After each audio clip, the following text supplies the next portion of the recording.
پھر آپ کو جبار جل جلالہ کے حضور لے جایا گیا اور آپ باری تعالیٰ کے اتنے قریب ہو گئے کہ 2 کمانوں کے برابر یا اس سے بھی کم فاصلہ رہ گیا۔ اس وقت اللہ نے آپ پر اور آپ کی امت پر دن رات میں 5 نمازیں فرض فرمائیں۔ اس میں شک نہیں کہ نماز اعلان نبوت کے ساتھ ہی فرض ہو گئی تھی، مگر اس وقت صرف فجر اور عصر کی 2 نمازیں فرض ہوئی تھیں۔ چنانچہ آپ بھی 2 نمازیں ادا فرماتے رہے اور مسلمان ہونے والوں کو بھی 2 نمازوں ہی کی تعلیم دیتے رہے، یہاں تک کہ اس موقع پر 5 نمازیں فرض ہوئیں۔ عقیدہ توحید کے بعد نماز ہی اسلام کا وہ پہلا عظیم رکن ہے جو مسلمانوں پر سب سے پہلے فرض ہوتا ہے اور سب سے آخر تک فرض رہتا ہے۔ نماز کی فرضیت صحت و بیماری، خوشی و غمی، سفر و حضر اور خوف و خطر غرض کسی بھی حالت میں مسلمان سے ساقط نہیں ہوتی۔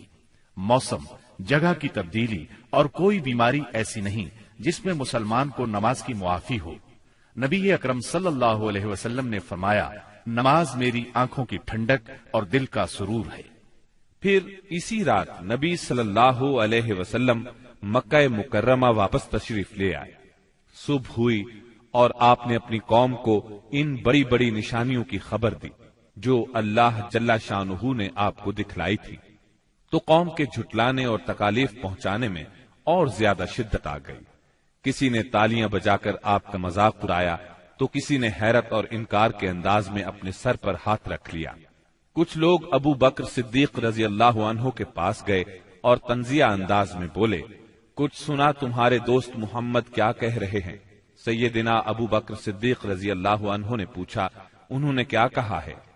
جواب میں انہوں نے وہ سب کچھ دوہرا دیا جو آپ نے بیان فرمایا تھا۔ اس پر سیدنا صدیق اکبر رضی اللہ عنہ نے فرمایا، اگر یہ باتیں آپ نے فرمائی ہیں تو بالکل سچ فرمائی ہیں۔ لوگوں نے کہا، گویا آپ ان کی تصدیق کرتے ہیں۔ جواب میں صدیق اکبر رضی اللہ عنہ نے عجیب بات فرمائی، کہنے لگے، میں تو اس سے بھی دور کی بات پر آپ کی تصدیق کرتا ہوں۔ آسمان سے صبح شام جو خبریں آتی ہیں میں ان میں بھی آپ کو سچا جانتا ہوں۔ ان کے اسی جواب پر ان کا لقب صدیق مشہور ہوا۔ ادھر کفار نے آپ کا امتحان لینے کا پروگرام بنایا۔ پوچھا، آپ بیت المقدس کے بارے میں تفصیل سے بتائیں۔ آپ نے اس سے قبل بیت المقدس کبھی نہیں دیکھا تھا، نہ معراج کے وقت آپ نے اس کی تفصیل ذہن میں بٹھائی تھی، لیکن اللہ نے آپ کے لیے اس کو روشن کر دیا اور آپ اس کی نشانیاں بتاتے چلے گئے۔ آپ نے ایک ایک دروازے اور ایک ایک جگہ کی تفصیل بیان فرما دی، اور وہ آپ کی کوئی بات جھٹلا نہ سکے، اس لیے کہ انہوں نے تو بارہا بیت المقدس دیکھا تھا۔ وہ صرف اتنا کہہ سکے، جہاں تک نشانیوں کا تعلق ہے وہ آپ نے درست بتائی ہے۔ پھر انہوں نے ایک قافلے کے بارے میں سوال کیا۔ وہ قافلہ ملک شام سے مکہ معظمہ کی طرف آ رہا تھا۔ آپ نے اس قافلے کے اونٹوں کی تعداد، قافلے کی دوسری تفصیل اور مکہ پہنچنے کا وقت اور جو اونٹ سب سے آگے آ رہا تھا اس کی مکمل خبر انہیں دے دی۔ پھر جو تفصیل آپ نے قافلے کی بیان فرمائی تھی وہ بالکل اسی کے مطابق مکہ معظمہ میں داخل ہوا، لیکن وہ ظالم پھر بھی آپ پر ایمان نہ لائے، اپنے کفر ہی پر ڈٹے رہے۔ ہم بتا چکے ہیں کہ نبوت کے 11ویں سال موسم حج میں یثرب کے 6 آدمیوں نے اسلام قبول کر لیا تھا اور رسول اللہ صلی اللہ علیہ وسلم سے وعدہ کیا تھا کہ اپنی قوم میں جا کر آپ کی رسالت کی تبلیغ کریں گے۔ اس کا نتیجہ یہ ہوا کہ اگلے سال جب موسم حج آیا، یعنی ذی الحج 12 نبوی بمطابق جولائی 621 عیسوی، تو 12 آدمی حاضر ہوئے۔ ان میں 10 خزرج سے اور 2 اوس سے تھے۔ خزرج کے 10 میں سے جابر بن عبداللہ بن ریعاب کو چھوڑ کر باقی 5 تو وہی تھے جو پچھلے سال آ چکے تھے، جبکہ نئے 5 یہ تھے: معاذ بن حارث یعنی معاذ بن افرا، زکوان بن عبد القیس، عبادہ بن سامت، یزید بن ثعلبہ، عباس بن عبادہ بن نزلہ، اور اوس کے 2 آدمی ابو الحسم بن التیہان اور اویم بن سائدہ تھے۔ یہ لوگ مینا کی گھاٹی میں رسول اللہ صلی اللہ علیہ وسلم کے ساتھ جمع ہوئے۔ عقبہ کی اس بیعت کی تفصیل صحیح بخاری میں سیدنا عبادہ بن سامت رضی اللہ عنہ سے مروی ہے۔ وہ بیان کرتے ہیں کہ رسول اللہ صلی اللہ علیہ وسلم نے فرمایا، آؤ مجھ سے اس بات پر بیعت کرو کہ اللہ کے ساتھ کسی چیز کو شریک نہیں کرو گے، چوری نہیں کرو گے، زنا نہیں کرو گے، اپنی اولاد کو قتل نہیں کرو گے، اپنے ہاتھ پاؤں کے درمیان سے گھڑ کر کوئی بہتان نہیں لاؤ گے، اور کسی بھلی بات میں میری نافرمانی نہیں کرو گے۔ جو شخص یہ ساری باتیں پوری کرے گا تو اس کا اجر اللہ کے پاس ہے، اور جو شخص ان میں سے کسی چیز کا ارتکاب کر بیٹھا پھر اسے دنیا ہی میں اس کی سزا دی گئی تو یہ اس کے لیے کفارہ ہوگی، اور جو شخص ان میں سے کسی چیز کا ارتکاب کر بیٹھا پھر اللہ نے اس پر پردہ ڈال دیا تو اس کا معاملہ اللہ کے حوالے ہے، وہ چاہے تو سزا دے چاہے تو معاف کر دے۔ سیدنا عبادہ فرماتے ہیں کہ ہم نے اس پر آپ سے بیعت کی، بیعت پوری ہو گئی اور حج ختم ہو گیا تو نبی کریم صلی اللہ علیہ وسلم نے ان کے ساتھ مصعب بن عمیر رضی اللہ عنہ کو روانہ فرمایا تاکہ وہ لوگوں کو قرآن پڑھائیں اور دین سکھائیں۔ سیدنا مصعب بن عمیر رضی اللہ عنہ نے ابو امامہ اسعد بن زرارہ رضی اللہ عنہ کے گھر قیام فرمایا، پھر دونوں اسلام کی تبلیغ کے لیے سرگرم ہو گئے۔ اس کے بعد اگلے سال موسم حج سے پہلے مصعب بن عمیر رضی اللہ عنہ بہت سی کامیابیوں کی بشارتیں لیے مکہ معظمہ واپس آ گئے۔ موسم حج 13 نبوت میں یثرب کے 70 سے زیادہ مسلمان حج کی ادائیگی کے لیے مکہ تشریف لائے۔ یہ اپنی قوم کے مشرک حاجیوں میں شامل ہو کر آئے تھے۔ مسلمانوں نے طے کیا کہ رسول اللہ صلی اللہ علیہ وسلم کو مدینہ منورہ آنے کی دعوت دیں گے، چنانچہ یہ لوگ ایام تشریق کے درمیانے روز یعنی 12 ذی الحجہ کو رات کے وقت جمرہ عقبہ کے پاس گھاٹی میں جمع ہوئے۔ یہ کل 75 آدمی تھے، 62 خزرج کے اور 11 اوس کے، ان کے ساتھ 2 عورتیں بھی تھیں، اور یہ اجتماع بالکل خفیہ طریقے سے ہوا۔ نبی اکرم صلی اللہ علیہ وسلم اپنے چچا سیدنا عباس رضی اللہ عنہ کے ساتھ ان لوگوں کے پاس پہنچے۔ سیدنا عباس رضی اللہ عنہ ابھی تک مسلمان نہیں ہوئے تھے، لیکن اپنے بھتیجے کے معاملے میں اطمینان چاہتے تھے، اس لیے سب سے پہلے انہوں نے ہی بات کی۔ بولے، رسول اللہ صلی اللہ علیہ وسلم اپنی قوم اور اپنے شہر میں عزت اور حفاظت کے ساتھ ہیں، لہٰذا اگر تمہارا یہ خیال ہے کہ تم انہیں جس چیز کی طرف بلا رہے ہو اسے نبھاؤ گے اور انہیں ان کے مخالفین سے بچا لو گے تو تم نے جو ذمہ داری اٹھائی ہے اسے اچھی طرح جان لو، ورنہ ابھی سے انہیں چھوڑ دو۔ ان کے جواب میں اہل یثرب کے ترجمان سیدنا برا بن معرور رضی اللہ عنہ نے کہا، ہم رسول اللہ صلی اللہ علیہ وسلم سے سچے دل سے وفاداری کا ارادہ رکھتے ہیں، اپنی جانیں ان پر نچھاور کر دیں گے، لہٰذا اے اللہ کے رسول آپ بات کیجئے اور اپنے رب کے لیے اور اپنے لیے جو عہد و پیمان پسند ہو لے لیجئے۔ اس کے بعد رسول اللہ صلی اللہ علیہ وسلم نے گفتگو فرمائی، آپ نے قرآن کریم کی تلاوت فرمائی، پھر ان حضرات کو اللہ کی طرف دعوت دی، اسلام کی طرف رغبت دلائی اور اپنے رب کے لیے عہد دیا۔ فرمایا، تنہا اسی کی عبادت کرو اور اس کے ساتھ کسی کو شریک نہ کرو۔ اس پر اہل یثرب نے کہا، ہم کس چیز پر آپ سے بیعت کریں؟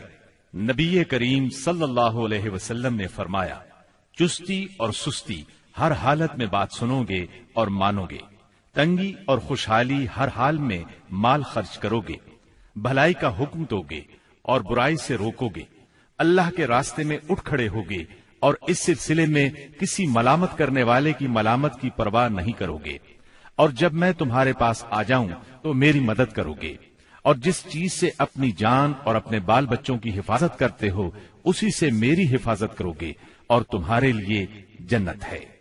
سیدنا عبادہ رضی اللہ عنہ فرماتے ہیں کہ ہم نے آپ سے اس بات پر بھی بیعت کی کہ حکومت کے بارے میں اہل حکومت سے جھگڑا نہیں کریں گے۔ اس پر سیدنا برا بن معرور رضی اللہ عنہ نے آپ کا ہاتھ پکڑا اور عرض کیا، ہاں اس ذات کی قسم جس نے آپ کو حق کے ساتھ بھیجا ہے، ہم یقیناً اس چیز سے آپ کی حفاظت کریں گے جس سے اپنے بال بچوں کی حفاظت کرتے ہیں، لہذا آپ ہم سے بیعت لیجئے۔ اتنے میں سیدنا ابو الحسن بن تیہان رضی اللہ عنہ نے بات کاٹتے ہوئے کہا، اے اللہ کے رسول، ہمارے اور کچھ لوگوں کے درمیان عہد و پیمان کی رسیاں ہیں، اور اب ہم ان رسیوں کو کاٹنے والے ہیں، تو کہیں ایسا نہ ہو کہ ہم تو یہ رسیاں کاٹ ڈالیں، ادھر اللہ آپ کو غلبہ عطا کر دے تو آپ ہمیں چھوڑ کر اپنی قوم میں آ جائیں۔ یہ سن کر آپ مسکرائے، پھر فرمایا، نہیں، بلکہ آپ لوگوں کا خون میرا خون اور آپ لوگوں کی بربادی میری بربادی ہے۔ میں آپ لوگوں سے ہوں اور آپ لوگ مجھ سے ہیں۔ جس سے آپ جنگ کریں گے میں بھی اس سے جنگ کروں گا، جس سے آپ صلح کریں گے میں بھی اس سے صلح کروں گا۔ ابھی آپ نے یہ الفاظ فرمائے ہی تھے کہ ٹھیک اسی وقت سیدنا عباس بن عبادہ بن نزلہ رضی اللہ عنہ آگے بڑھے اور بولے، آپ لوگ جانتے ہیں کہ ان سے کس بات پر بیعت کر رہے ہیں؟ ان سے سرخ و سیاہ یعنی سارے انسانوں سے جنگ پر بیعت کر رہے ہیں۔ میرا مطلب ہے اس بیعت کے بعد ہم سب لوگوں سے جنگ مول لے لیں گے۔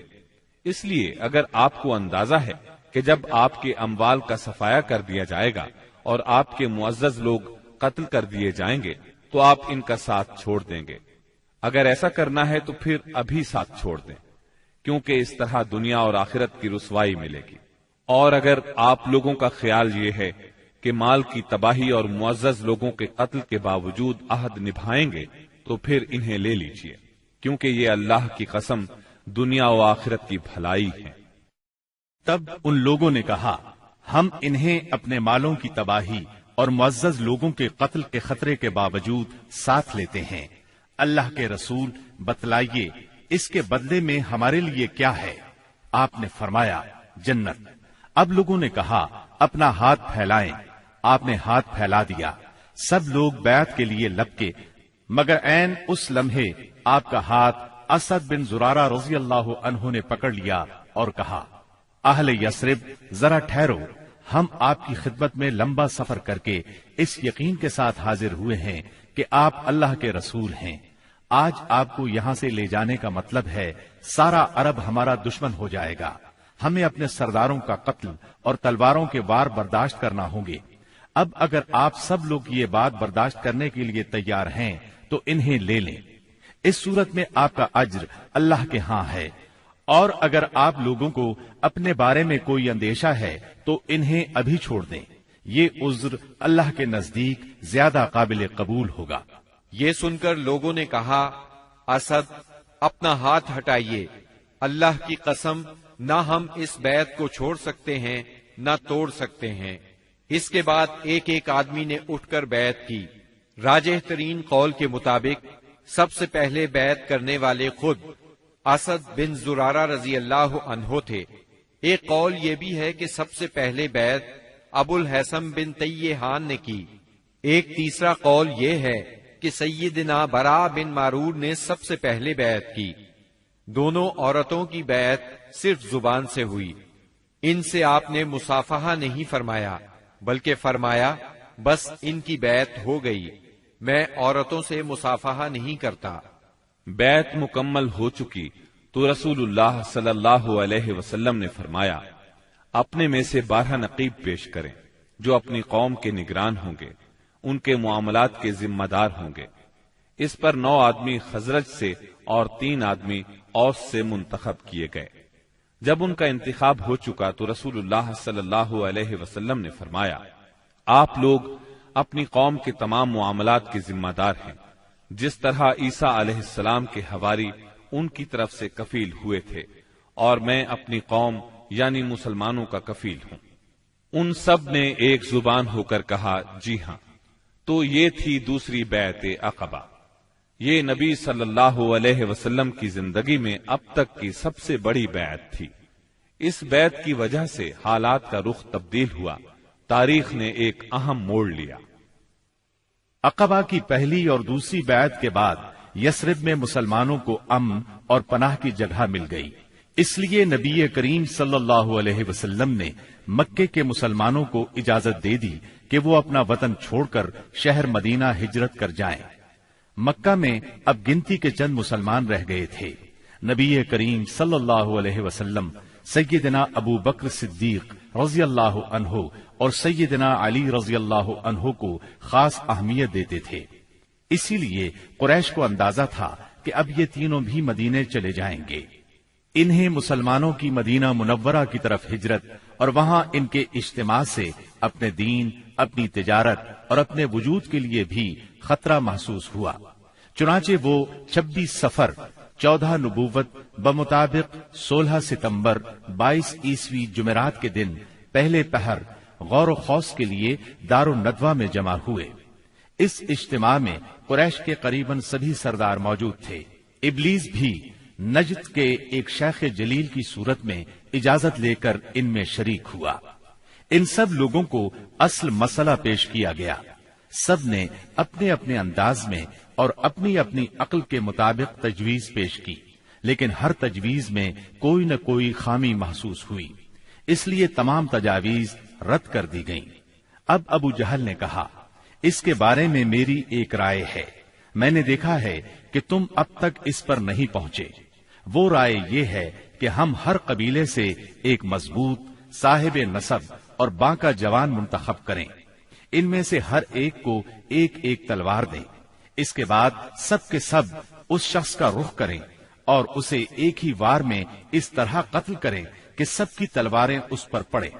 اس طرح اس کا خون سارے قبائل میں بکھر جائے گا اور عبد مناف سارے قبیلوں سے جنگ نہیں کر سکیں گے، اس لیے دیت یعنی خون بہا لینے پر راضی ہو جائیں گے اور وہ ہم انہیں دے دیں گے۔ شیخ نجدی یعنی ابلیس نے فوراً کہا، یہ ہوئی بات جو اس جوان نے کہی، رائے ہو تو ایسی، باقی سب بیکار۔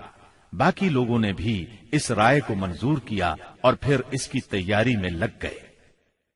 ابو جہل کے اس شیطانی منصوبے پر عمل کرنے کے لیے ایک رات سب قبیلوں کے بہادر ہاتھوں میں تلواریں لیے رسول اللہ صلی اللہ علیہ وسلم کے گھر کے چاروں طرف چھپ کر کھڑے ہو گئے۔ یہ قریش کا مکر تھا، لیکن انہوں نے یہ مکر اللہ سبحانہ و تعالی کے مقابلے میں کیا تھا، اس لیے اللہ نے اس طرح کا وار کیا کہ وہ سمجھ بھی نہ سکے۔ چنانچہ جبریل علیہ السلام نازل ہوئے اور نبی صلی اللہ علیہ وسلم کو قریش کی سازش کی خبر دی، ہجرت کی اجازت دی، دن اور نکلنے کا وقت مقرر کیا اور قریش کے مکر کو رد کرنے کا پروگرام بنایا۔ چنانچہ فرمایا، جس بستر میں آپ سویا کرتے ہیں آج کی رات اس بستر پر نہ سوئیں۔ چنانچہ اس رات آپ نے سیدنا علی رضی اللہ عنہ کو اپنے بستر پر سلا دیا۔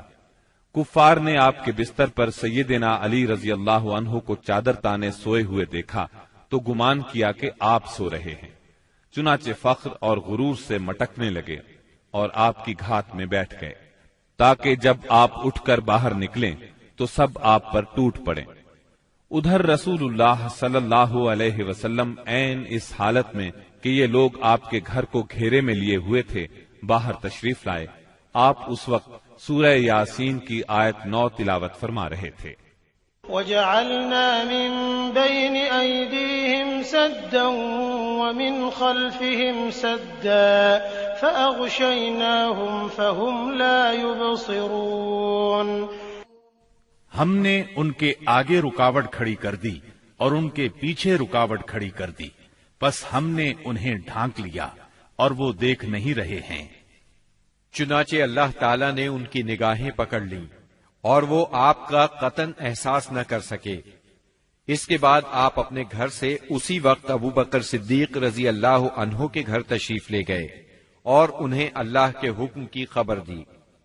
ابو بکر صدیق رضی اللہ عنہ پہلے ہی ہجرت کے لیے تیار تھے، چنانچہ انہوں نے اپنا تمام اثاثہ 6000 درہم اور ستوؤں کا تھیلا لیا اور مکان کی ایک کھڑکی سے نکل کر دونوں حضرات نے یمن کا رخ کیا اور فجر کی پو پھٹنے سے پہلے سور نامی پہاڑ کے ایک غار تک جا پہنچے۔ کوہ سور مکہ معظمہ سے 5 میل دور جنوب مغرب میں واقع ہے۔ اس ویران پہاڑ میں ایک تنگ غار ہے، یہ غار سور کے نام سے مشہور ہے۔ یہ غار اب تک موجود ہے، مکے سے مدینہ شمال کی طرف ہے۔ قریش کا خیال تھا کہ آپ نے اپنا سفر شمال ہی کی طرف کیا ہوگا، لیکن آپ اپنے سفر کا آغاز مخالف سمت سے کر کے غار سور میں جا پہنچے۔ ابو بکر صدیق رضی اللہ عنہ بھی آپ کے ساتھ تھے، اس لیے انہیں یار غار کہا جاتا ہے۔ رسول اللہ صلی اللہ علیہ وسلم اپنے یار غار کے ساتھ 3 دن اور 3 راتیں غار ثور میں رہے۔ رات کی تاریکی میں سیدنا ابو بکر صدیق رضی اللہ عنہ کے فرزند سیدنا عبداللہ بن ابی بکر رضی اللہ عنہ دشمنوں کی سرگرمیوں کی اطلاعات پہنچاتے رہے۔ ادھر سیدنا ابو بکر صدیق رضی اللہ عنہ کے غلام عامر بن فہیرہ بکریاں چراتے رہتے، اور جب رات کا ایک حصہ گزر جاتا تو ان بکریوں کو لے کر ان کے پاس پہنچ جاتے۔ اس طرح دونوں حضرات دودھ نوش فرما لیتے۔ پھر صبح سویرے ہی عامر بن فہیرہ بکریاں ہانک کر چل دیتے، اور وہ بکریوں کو عبداللہ بن ابی بکر رضی اللہ عنہ کے قدموں کے نشانات پر سے لے جاتے تاکہ وہ نشانات مٹ جائیں۔ باقی رہے قریش تو ان کے جوان رسول اللہ صلی اللہ علیہ وسلم کے اٹھنے کے انتظار میں گھر کو گھیرے بیٹھے رہے یہاں تک کہ صبح ہو گئی۔ صبح ہونے پر جب سیدنا علی رضی اللہ عنہ آپ کے بستر سے اٹھے تو قریش کے ہوش اڑ گئے۔ انہوں نے سیدنا علی رضی اللہ عنہ سے آپ کے بارے میں پوچھا تو انہوں نے جواب دیا، مجھے علم نہیں۔ اس پر انہوں نے سیدنا علی رضی اللہ عنہ کو مارا اور گھسیٹ کر خانہ کعبہ تک لے گئے۔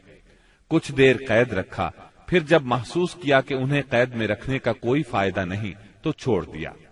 اس کے بعد یہ لوگ سیدنا صدیق اکبر رضی اللہ عنہ کے گھر آئے۔ ان کی صاحبزادی سیدہ اسماء رضی اللہ عنہا سے ان کے بارے میں پوچھا۔ انہوں نے فرمایا، مجھے معلوم نہیں۔ اس پر خبیث ابو جہل نے ان کے رخسار پر اس زور کا تماچا مارا کہ کان کی بالی گر گئی۔ پھر انہوں نے ہر طرف آپ کی تلاش شروع کر دی اور یہ اعلان بھی کیا، جو کوئی ان دونوں کو زندہ یا مردہ حاضر کرے اسے ہر ایک کے بدلے 100 اونٹ انعام میں دیے جائیں گے۔ اس طرح بہت سے لوگ انعام کے لالچ میں نکل کھڑے ہوئے۔ کچھ تلاش کرنے والے غار ثور تک بھی جا پہنچے۔ وہ غار کے اس قدر نزدیک پہنچ گئے کہ اگر جھک کر نیچے دیکھ لیتے تو انہیں دیکھ لیتے۔ یہ صورتحال دیکھ کر سیدنا ابو بکر صدیق رضی اللہ عنہ فکر مند ہوئے۔ آپ صلی اللہ علیہ وسلم نے انہیں غمزدہ دیکھ کر فرمایا، ابو بکر، ایسے 2 آدمیوں کے بارے میں کیا خیال ہے جن کا تیسرا اللہ ہو؟ غم نہ کرو، یقیناً اللہ ہمارے ساتھ ہے۔ اس واقعے کا ذکر سورہ توبہ کی آیت 40 میں آیا ہے۔ اگر تم اس کی مدد نہ کرو گے تو اس کی اللہ نے مدد کی ہے، جس وقت انہیں کافروں نے نکالا تھا کہ وہ 2 میں سے دوسرا تھا، جبکہ وہ دونوں غار میں تھے۔ جب وہ اپنے ساتھی سے کہہ رہے تھے کہ تو غم نہ کر، اللہ ہمارے ساتھ ہے، پھر اللہ نے اپنی طرف سے تسکین نازل فرما کر ان لشکروں سے اس کی مدد کی جنہیں تم نے دیکھا ہی نہیں۔ اس نے کافروں کی بات کو پست کر دیا، اور بات تو اللہ ہی کی بلند ہے، اور اللہ زبردست حکمت والا ہے۔ پیر کی رات ربیع الاول 1 ہجری کو نبی کریم صلی اللہ علیہ وسلم غار ثور سے باہر تشریف لائے۔ آپ نے ایک شخص عبداللہ بن عریقت کو اجرت پر رہنمائی کے لیے مقرر کر لیا تھا۔ یہ شخص اگرچہ قریش کے دین پر تھا، لیکن اس پر آپ کو اعتماد تھا۔ وہ وعدے کے مطابق 2 سواریاں لیے جبل ثور کے دامن میں آ گیا، اور رسول اللہ صلی اللہ علیہ وسلم اور سیدنا ابو بکر صدیق رضی اللہ عنہ نے کوچ کیا۔ ان کے ساتھ عامر بن فہیرہ بھی تھے۔ عبداللہ بن عریقت آپ کو لیے پہلے جنوب کی جانب یمن کے رخ پر دور تک چلا، پھر مغرب کی طرف مڑا اور ساحل سمندر کا رخ کیا۔ ساحل کے قریب پہنچ کر وہ شمال کی طرف مڑ گیا اور ایک ایسے راستے پر چلا کہ اس پر کوئی مشکل ہی سفر کرتا تھا۔ دوسرے دن یہ مختصر سا قافلہ ایک خیمے کے پاس پہنچا۔ یہ خیمہ قدید کے اطراف میں مشلل کے علاقے میں تھا۔ مشلل مکہ معظمہ سے 130 کلومیٹر کے فاصلے پر ہے۔ اس خیمے میں ایک عورت موجود تھی۔ آپ نے اس عورت سے فرمایا، تمہارے پاس کھانے کے لیے کچھ ہے؟ اس نے معذرت کی اور بتایا، میری بکریاں چرنے کے لیے گئی ہیں۔ خیمے میں آپ کو ایک بکری نظر آئی، وہ بہت کمزور تھی۔ ریوڑ کے ساتھ نہیں جا سکتی تھی، اس لیے خیمے میں موجود تھی۔ اس کے تھنوں میں نام کو بھی دودھ نہیں تھا۔ رسول اللہ نے فرمایا، اگر آپ اجازت دیں تو ہم اس بکری کا دودھ دوہ لیں۔ یہ سن کر اس نے کہا، اس بکری میں دودھ کہاں؟ آپ نے فرمایا، آپ اجازت تو دیں۔ اس نے اجازت دے دی۔ آپ نے اسے دوہا تو دودھ سے ایک برتن بھر گیا۔ برتن اتنا بڑا تھا کہ ایک پوری جماعت مل کر اس کو اٹھا سکتی تھی۔ ام معبد کی حیرت کی انتہا نہ رہی۔ آپ نے پہلے اسے دودھ پلایا، جب وہ سیر ہو گئی تو اپنے ساتھیوں کو پلایا۔ جب وہ بھی سیر ہو گئے تو آپ نے دودھ نوش فرمایا۔ پھر اس برتن کو تھنوں کے نیچے رکھ کر دودھ دوہا۔ وہ برتن دوبارہ بھر گیا۔ برتن ام معبد کے پاس چھوڑ کر آپ آگے روانہ ہوئے۔ بکریاں چرا کر جب اس عورت کا خاوند گھر آیا تو دودھ سے بھرا برتن دیکھ کر حیران ہوا۔ دریافت کرنے پر ام معبد نے ساری بات کہہ سنائی۔ نبی صلی اللہ علیہ وسلم کا حلیہ سر سے لے کر پاؤں تک اور بات چیت کا انداز تک اسے بتایا۔ یہ سن کر ابو معبد بول اٹھا، یہ تو واللہ صاحب قریش ہیں، میرا ارادہ ہے کہ آپ کا ساتھ اختیار کروں، اور کوئی راستہ ملا تو ایسا ضرور کروں گا۔ کہا جاتا ہے کہ دونوں میاں بیوی کچھ عرصے بعد مدینہ منورہ پہنچے اور اسلام کی دولت سے مالا مال ہوئے۔ آپ قدید سے آگے بڑھے۔ ادھر سراقہ بن مالک بن جوشم مدلجی نے قریش کے انعام کا اعلان سن کر لالچ میں آ کر اپنے گھوڑے پر آپ کا پیچھا کیا اور قدید تک پہنچ گیا۔ آپ کے نزدیک پہنچا تو اس کا گھوڑا پھسل گیا۔ سراقہ نیچے آ گرا۔ وہ اٹھا اور فال کے تیر نکالے۔ دیکھنا چاہتا تھا کہ اسے کوئی نقصان تو نہیں پہنچنے والا۔ تیر وہ نکلا جو ناپسندیدہ تھا، لیکن اس نے بری فال کی پرواہ نہ کی۔ پھر سوار ہو کر آگے بڑھا۔ وہ اس حد تک قریب پہنچ گیا کہ آپ کی قرات کی آواز سنائی دینے لگی۔ آپ نے اس طرف کوئی توجہ نہ کی، جبکہ سیدنا ابو بکر صدیق رضی اللہ عنہ بار بار مڑ کر دیکھ رہے تھے۔ ایسے میں اچانک اس کے گھوڑے کے اگلے دونوں پاؤں زمین میں دھس گئے، یہاں تک کہ گھٹنوں تک جا پہنچے اور وہ ایک بار پھر نیچے گرا۔ سراقہ نے گھوڑے کو ڈانٹا، اسے بڑی مشکل سے کھڑا کیا، اس کے پاؤں زمین سے نکالے۔ جب وہ سیدھا کھڑا ہوا تو اس کے پاؤں کے نشانات سے دھوئیں جیسا غبار آسمان کی طرف اڑ رہا تھا۔ سراقہ نے پھر فال کے تیر نکالے، پھر وہی ناپسندیدہ تیر نکلا۔ اس سے اس پر زبردست خوف اور روب طاری ہو گیا اور اسے یقین ہو گیا کہ رسول اللہ صلی اللہ علیہ وسلم کا معاملہ غالب آ کر رہے گا۔ چنانچہ وہ پکار اٹھا، مجھے امان دی جائے۔ آپ صلی اللہ علیہ وسلم اور آپ کے ساتھی ٹھہر گئے۔ یہ آپ کے نزدیک چلا آیا اور بتلایا کہ قریش نے کیا طے کیا ہے اور وہ خود کس ارادے سے آیا تھا۔ پھر اس نے سامان سفر اور مال کی پیشکش کی۔ آپ نے کچھ لینے سے انکار فرمایا، البتہ اس سے فرمایا، تم ہمارے بارے میں کسی کو نہ بتانا۔ سراقہ نے پروانہ امن کا مطالبہ کیا۔ آپ نے عامر بن فہیرہ کو حکم دیا اور انہوں نے چمڑے پر لکھ دیا۔ پھر سراقہ وہاں سے واپس پلٹا اور جو کوئی آپ کی تلاش میں ملا اس سے کہتا گیا، میں اس طرف کی کھوج لے چکا ہوں، یہاں تمہارا جو کام تھا میں کر چکا ہوں۔ اس طرح تلاش کرنے والے اس راستے پر آگے نہ بڑھ سکے، واپس لوٹتے چلے گئے۔ راستے میں رسول اللہ صلی اللہ علیہ وسلم کو بریدہ بن حسیب اسلمی ملے۔ یہ اپنی قوم کے سردار تھے۔ قریش نے جس زبردست انعام کا اعلان کر رکھا تھا، اسی کے لالچ میں نبی صلی اللہ علیہ وسلم اور سیدنا ابو بکر صدیق رضی اللہ عنہ کی تلاش میں نکلے تھے۔ لیکن جب رسول اللہ صلی اللہ علیہ وسلم سے سامنا ہوا اور بات چیت ہوئی تو نقد دل دے بیٹھے اور اپنی قوم کے 70 آدمیوں سمیت وہیں مسلمان ہو گئے۔ پھر اپنی پگڑی اتار کر نیزے سے باندھ لی، جس کا سفید پھریرا ہوا میں لہرا رہا تھا اور بشارت سنا رہا تھا کہ امن کا بادشاہ، صلح کا حامی، دنیا کو عدالت اور انصاف سے بھرپور کرنے والا تشریف لا رہا تھا۔ آپ وادی ریم میں پہنچے تو سیدنا زبیر بن عوام سے ملاقات ہوئی۔ یہ مسلمانوں کے ایک تجارتی قافلے کے ساتھ شام سے واپس آ رہے تھے۔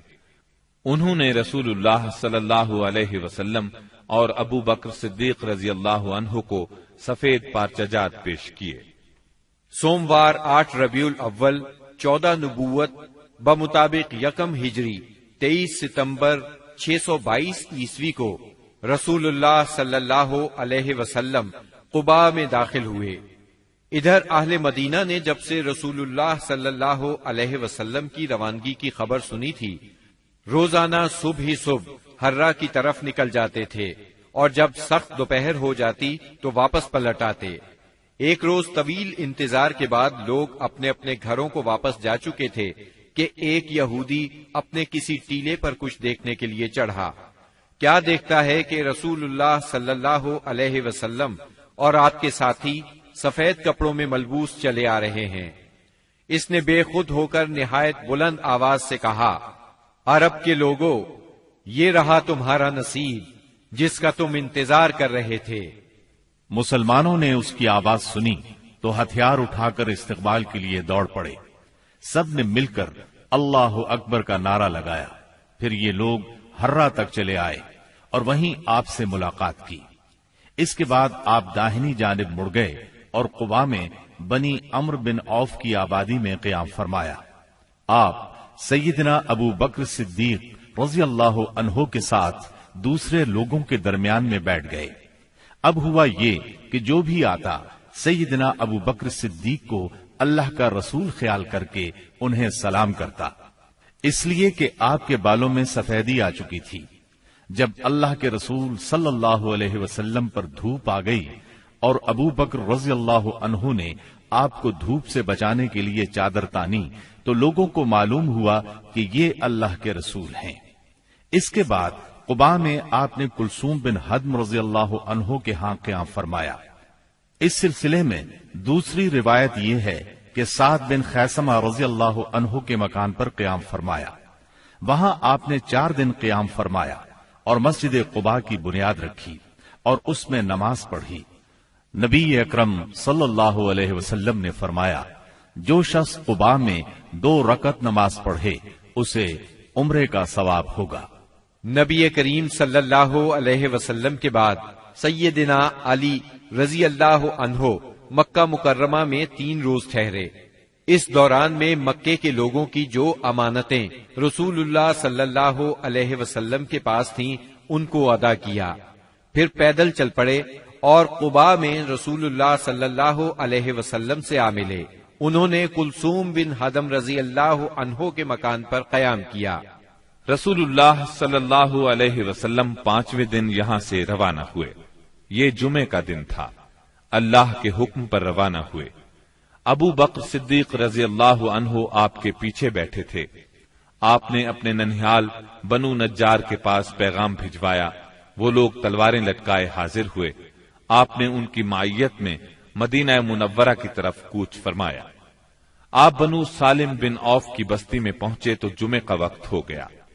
آپ نے وہیں بطن وادی میں جمعے کی نماز پڑھائی جس میں 100 آدمی شریک تھے۔ جمعے کے بعد نبی کریم صلی اللہ علیہ وسلم نے مدینے کا رخ کیا۔ اس وقت تک لوگ استقبال کے لیے امڈ آئے تھے۔ گھر اور گلی کوچے حمد و تسبیح سے گونج رہے تھے اور انصار کی بچیاں خوشی و مسرت سے یہ اشعار پڑھ رہی تھیں۔ طلع البدر علينا من ثنيات الوداع وجب الشكر علينا ما دعا لله داعي أيها المبعوث فينا جئت بالأمر المطاع۔ ہم پر مدینے کے اطراف سے 14ویں کا چاند طلوع ہوا۔ جب تک اللہ کو پکارنے والا پکارے ہم پر شکر واجب ہے۔ اے ہم میں بھیجے گئے نبی، آپ واجب الاطاعت دین لے کر آئے ہیں۔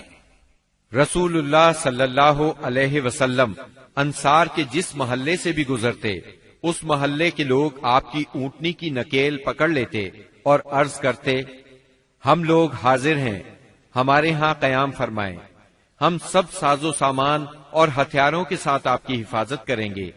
جواب میں آپ فرماتے، اونٹنی کا راستہ چھوڑ دو، یہ اللہ کی طرف سے مأمور ہے آپ کے اس فرمان کا مطلب یہ تھا کہ اللہ کو جہاں منظور ہوگا یہ وہاں خود رکے گی۔ چنانچہ اونٹنی اس جگہ رکی جہاں آج مسجد نبوی ہے۔ یہاں پہنچ کر وہ بیٹھ گئی، لیکن آپ نیچے نہیں اترے یہاں تک کہ وہ اٹھ کر تھوڑی دور تک چلی، پھر پلٹ آئی اور پھر اسی جگہ بیٹھ گئی جہاں پہلے بیٹھی تھی۔ اس کے بعد آپ نیچے تشریف لے آئے۔ اب لوگوں نے آپ کو اپنے اپنے گھر لے جانے کے لیے درخواست شروع کی۔ ایسے میں سیدنا ابو ایوب انصاری رضی اللہ عنہ نے جلدی سے اونٹنی کا کجاوا اٹھا لیا اور اپنے گھر لے گئے۔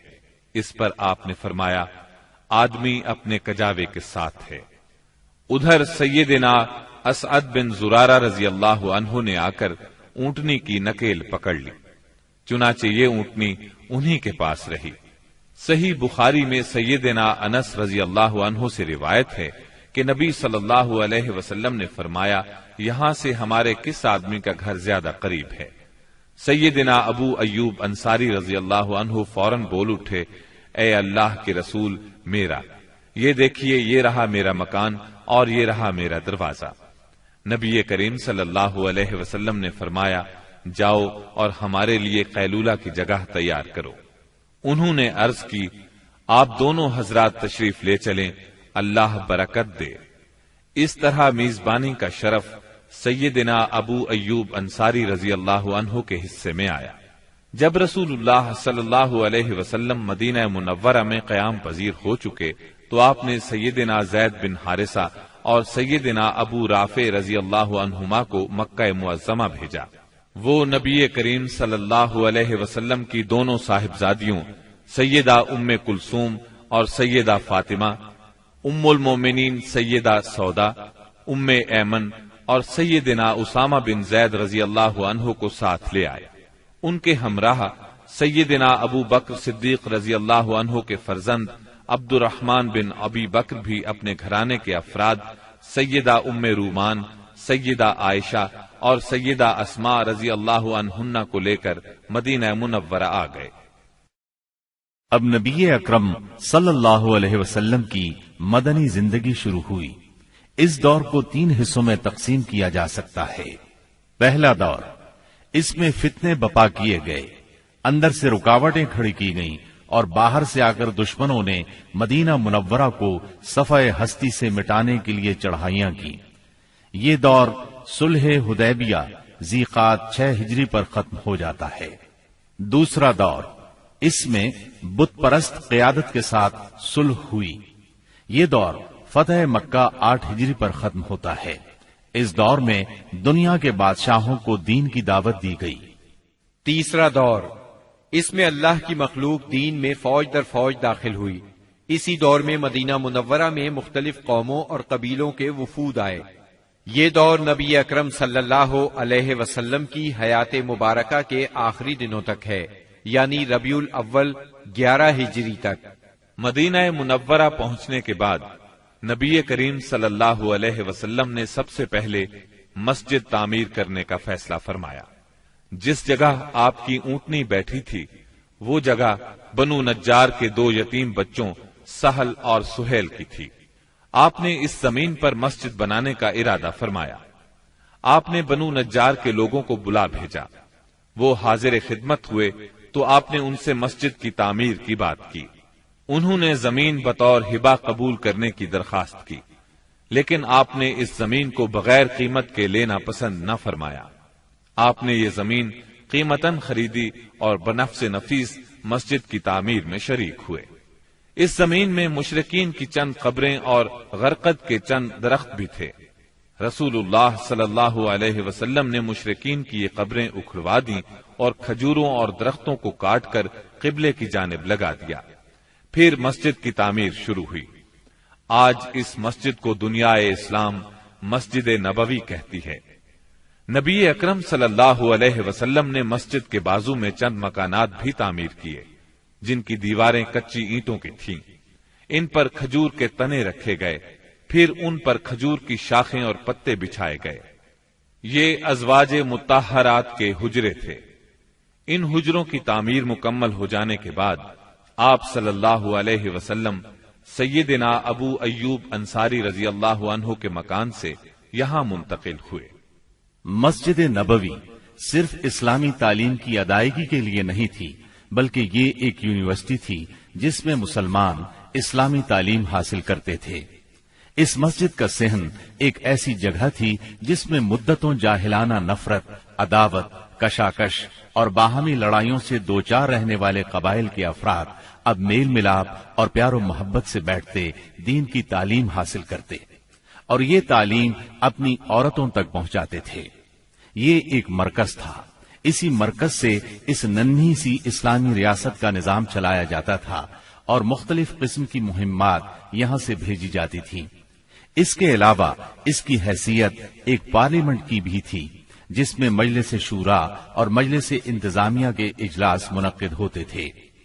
ان تمام امور کے ساتھ ساتھ مسجد نبوی فقراء اور مساکین کی ایک کافی بڑی تعداد کا ٹھکانہ بھی تھی۔ یہ وہ لوگ تھے جن کا کوئی مکان نہیں تھا، جن کے پاس کوئی مال تھا، نہ بیوی بچے تھے۔ انہی اصحاب کو اصحاب صفہ کہا جاتا ہے۔ اب مسلمان پانچوں نمازیں باجماعت ادا کرنے کے لیے حاضر ہو رہے تھے اور اس کے لیے وہ وقت کا اندازہ لگاتے تھے، مگر دقت یہ تھی کہ کوئی بہت پہلے آ جاتا تھا تو کوئی دیر سے پہنچتا۔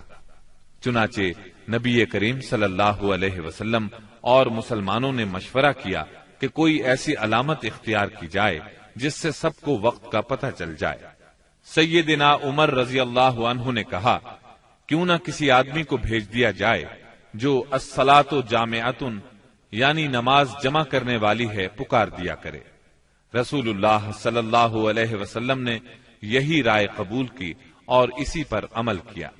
پھر عبداللہ بن زید بن عبد ربہ انصاری رضی اللہ عنہ نے خواب میں اذان سنی اور آ کر رسول اللہ صلی اللہ علیہ وسلم کو خبر دی۔ آپ نے فرمایا، یہ سچا خواب ہے۔